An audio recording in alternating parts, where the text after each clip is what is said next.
Pues comenzamos entonces con la rueda de prensa de Dique Rede, previa a esta jornada 22 entre el Club Atlético de Madrid B y el Club Deportivo Castellón.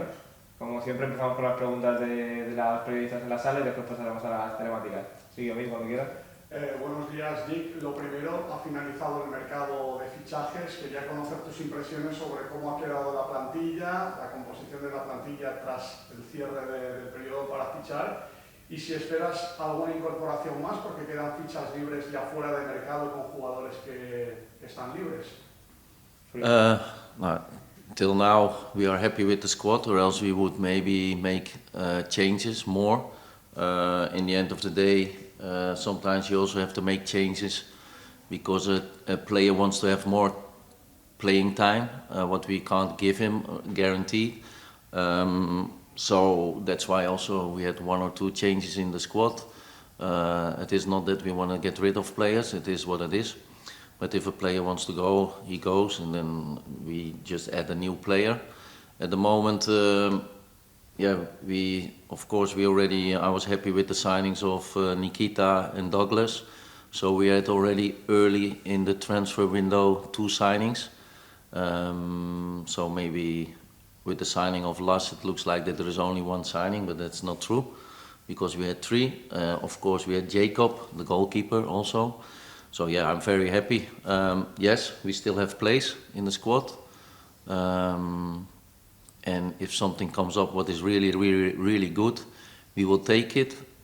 Till now, we are not going to take a player what is only filling up the squad, because I think we also have already from the start of the season Punzano, Meñana, they really developed well as young kids. They are from, I think they are from Castellón, I'm not sure, but they are from the area, so that's also important. They train with us, they develop good. We had another young kid who is training now 2-3 weeks with us. So we also invest a lot of time in that sort of things, what is, I think, also good for the future. Sí, quería preguntarte por los 2 jugadores que llegaron antes en el mercado, cómo va su periodo de adaptación. Ya vemos que Nikita tuvo unos minutos en el último partido, Douglas entró en convocatoria también. ¿Cómo va esa evolución, ese periodo de adaptación a los conceptos, a la filosofía, al ritmo de juego? They have to adjust to the philosophy, of course, and it takes some time. On the other side, they look fit, so their body shape is fit, so they can also have a lot more in training sessions. But we already see now in the first week, 2 weeks with them, that they struggle a little bit with the tempo of the training, because it's a lot higher than what they were used to. And we just, we are in a good place with the squad, so they just add new positions, what we can do, flexibility in the system maybe, and they just need to take their time to develop, and they are also here, of course, everybody wants to play, but they need just to be patient. Y Lars Sí. necesitará un tiempo de adaptación, supongo, para poder ayudar al equipo, ¿no? ¿En cuánto tiempo crees que puede empezar a ayudar al equipo? Perdón. That's that question. I hope fast. We will not take risk now for this weekend because I think he didn't train for 3 months with the club. He trained for himself, so body-wise he's very fit. Of course, he's like tall and big, so it's also a hard job for him to train on his own. I think he did a very good job. He trained yesterday for the first time a little bit with the group and a lot with Rafa and Mickey. Today it will be the same, tomorrow the same, Sunday the same. Monday he can rest, and then he has 5 days, and hopefully he can be on the bench in our home game. And with his experience, I hope also that he's a little bit faster fit than normally other players. In the end of the day, he's a different player than what we have. So also if he can come on for 15 minutes to help the team, I think it's important when we have to score a goal. That's a player like him. But of course, he's not coming here like all the other new players. They also come here to compete for a spot and to try to win games for us. Sí, buenas. Dos preguntas acerca de Lars. Primero, ¿Cómo ves sus cualidades? Que parece que es muy grande, se involucra mucho en el juego y da muchas asistencias, no solo marca, y como es más, igual más móvil o tiene más capacidad de crear juego que se parece. Y segunda pregunta, ¿cómo lo ves? ¿Qué es como su papel? ¿Puede jugar con Demi, se puede jugar con dos delanteras, o es como mejor jugando solo con Meridian, por ejemplo? Now, first of all, I think Dami is one of our best players, or not even the best player what we have. So he must not be worried about Lars. You are right, they can play together. He can play alone on top, and Dami can play on the 10, what we did in pre-season and already during the game. They can play with the three of them, with two strikers and Mediani behind, or with one striker, Lars up front, and with Dami behind, or Schreuder, or Harris. So it's about the flexibility what we have, what you can bring about the game. A lot of people talk about plans A and then B and C. So it's just good to have flexibility in the group. We already had that. And now we have it a little bit more with the striker who's more in and around the box, who knows how to score goals. But in the end of the day, we also must not put too much pressure on Lars, because I also explained him that this league is not so easy. It is the third league, but it's not the third league for me. It's a good league. And he also needs like time to get back in fitness. But for us and the club, and I think the staff and everybody, it was a good opportunity when he came available, and and tries to help us, and we try to help him. Hola Vic, buenos días. Buenos días. Ahora que has entrenado con Douglas, con Nikita y con Lars, ¿crees que el nivel de la plantilla, tras los cambios que ha habido en el mercado, es mayor ahora que hace un par de semanas, por decir algo? Of course, we hope that when you make changes and when it's possible, that the squad is better. But we have to see how it is going this year. Nikita also signs for longer, Douglas longer, so they are also like a long-term investment. So it's not only about now, it's also about longer. They are young. We try to help them, to develop them.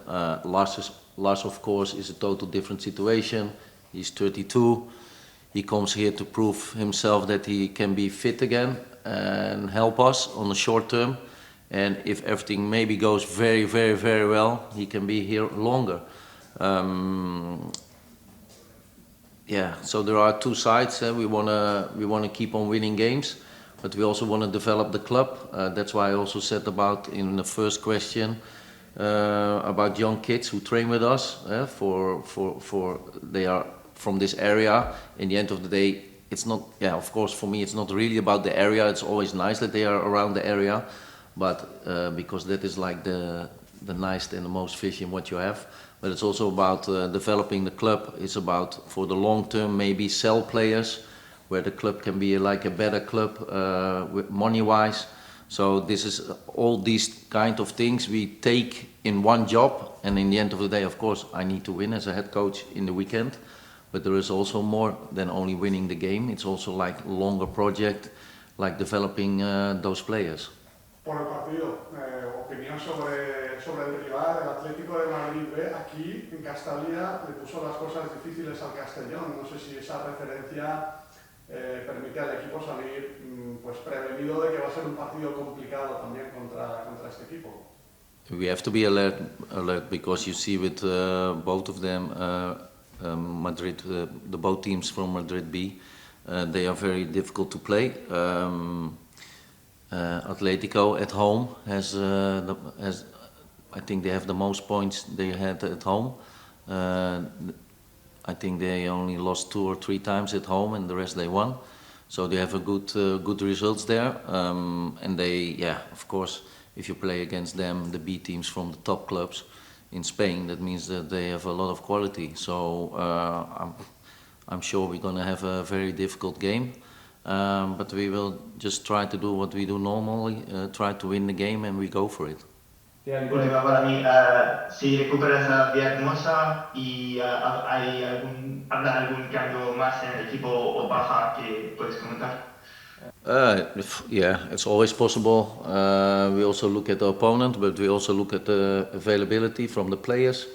Like Julio, last week he came back from injury, not only suspension, but he was also injured, so he's really available again.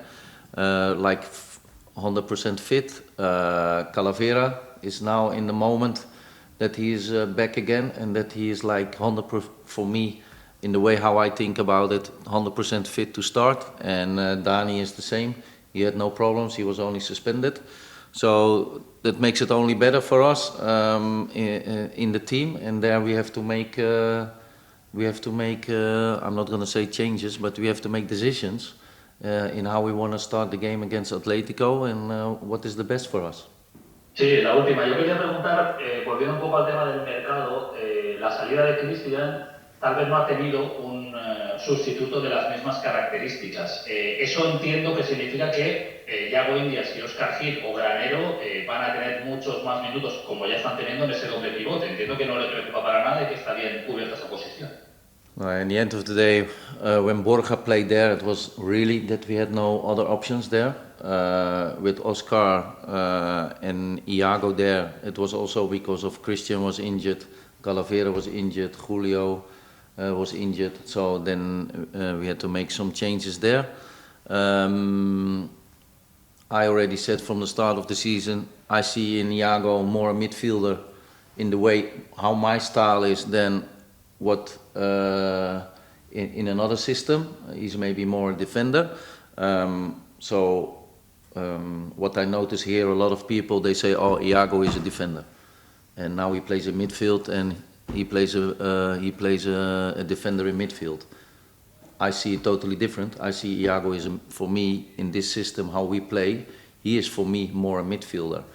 And the advantage is that he can play in the back very good also. So that gives flexibility to me as a coach, to the group, to the plantilla, the squad. And so that sort of things is very good for us, that players can play on a different position and they can help the club and the team. And then all the discussions around, for me it's fine, but in the end of the day, we know how it is with the squad. Like for example, Christian, yeah, I know when he's on the team sheet or when he's like training 1 week with the team, everybody says, yeah, he needs to play. But if you are sick and you lose 5 kilos and then you train a few days, you can't play, because then I kill him as a coach, because maybe he gets injured on his muscles. So that's why he needed to wait. And yeah, for him it was maybe very difficult, I understand, but he was very professional in the way how I spoke with him, even if he doesn't really speak English. I sent him a nice message, he sent me a really nice message back. And this is how it is going in the football. It's not like that we hate each other. Sometimes you come in a position that also in the start he did very well, but then he got injured on his calf. Yeah, then other players start to do well, and then you have to wait for your time. But then when you keep on winning, yeah, and that can be difficult. But in the end of the day, he was very professional, and yeah, that's why. Maybe he wanted to make more play minutes somewhere else, and that is fine, you know, because we also see that other players develop, like Iago, or maybe Oscar can play on the 6. I know Iago and Oscar is a totally different situation, because in Iago I see, of course, more a defender than a midfielder, but he helped us to make the solutions there on midfield. Yeah, it's maybe not really the short answer, but it's like for you guys to understand how we look at it sometimes.